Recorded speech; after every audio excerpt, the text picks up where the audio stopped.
त्यामुळं आता त्याचा फारसा विचार करायचा नाही. तुम्ही चांगले लोक निवडून दिले, इथं 8 जणांचा परिचय तुम्हाला करून दिला. यातील प्रत्येक व्यक्ती ही लोकांच्या सुखदुःखाची समजत होणार आहे.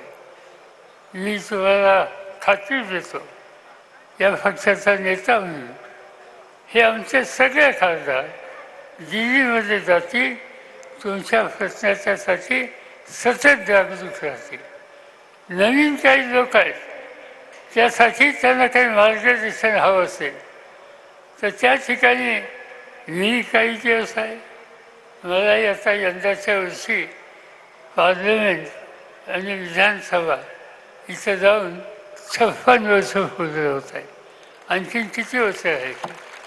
56 वर्ष. एकाही दिवसाची सुट्टी नाही. असं काम महाराष्ट्राच्या जनतेनं माझ्यावर सोपवलं. त्यामुळं मला जे काही या संबंधीचं ज्ञान असेल ते या 8 जणांच्या मागं कायमचं राहील आणि त्यांच्यामार्फत आज त्या ठिकाणी काम करून गेले. सुदैवानं सुफिया आणि कोळेसाहेब हे दोन्ही अनुभवी सदस्य आहेत. सुफियाची ही 4थी टर्म आहे, कोळेसाहेबांची 2री टर्म आहे. आणि संसदपटू म्हणून संसद संदर्भातला सन्मान हा या दोघांना मिळालेला आहे.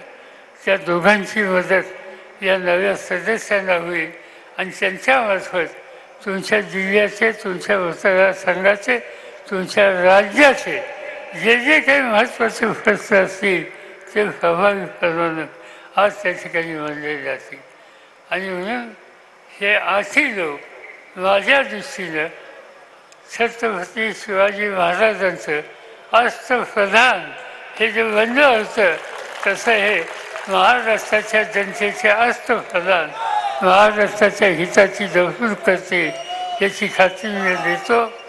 आता हा संबंध सोहळा आयोजित करण्याच्यासाठी नगर जिल्ह्यातील राष्ट्रवादी त्याचे सगळे नेते आणि विशेषतः ते मोठ्या मताने त्यांना निवडून दिलं ते आपले खासदार निलेशजी या सगळ्यांना त्याचं श्रेय देतं. खरं सांगायचं म्हणजे निलेश